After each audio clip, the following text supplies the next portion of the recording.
Boname ist Leidenschaft, Boname ist Familie, Boname ist Lifestyle. Ich bin Hüseyin Dogan, einer von den Gründern. Wir sind zu viert. Wir haben Boname gegründet 2008. Boname kommt aus dem Kurdischen und heißt unser Haus. Das ist unsere Lebensart.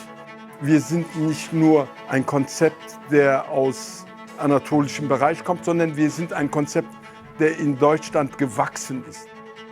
Wir haben 10 Standorte. Wir werden demnächst Bremen und Berlin bauen.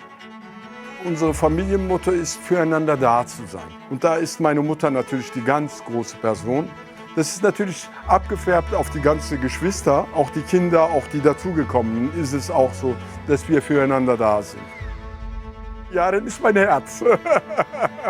Yaren hat eine tolle Entwicklung gemacht. Wie wir das erste Mal in Paris waren, bin in die Schule, dann haben wir Cordon Bleu, haben wir uns angeguckt. Sie hat sich da so toll gemacht und sie hat diese Patisserie geliebt. Und das war ein Teil von mir, immer wieder in Paris zu sein und mit ihr durch die Straßen zu schlendern, zu genießen und das auch in Boname mit zu involvieren. Diese Orient-Occident, dass man einfach diese Inspiration zusammen hat. Yaren leitet nun hier die Patisserie in der Boname Factory. Und wir waren darauf aus, dass das so auf Yaren aufgebaut ist.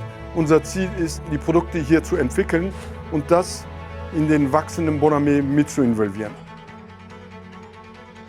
Wir arbeiten wirklich jeden Tag daran, Boname besser zu gestalten. Denn du musst auch immer wieder aus deiner Komfortzone rauskommen, damit du neue Perspektiven schaffst.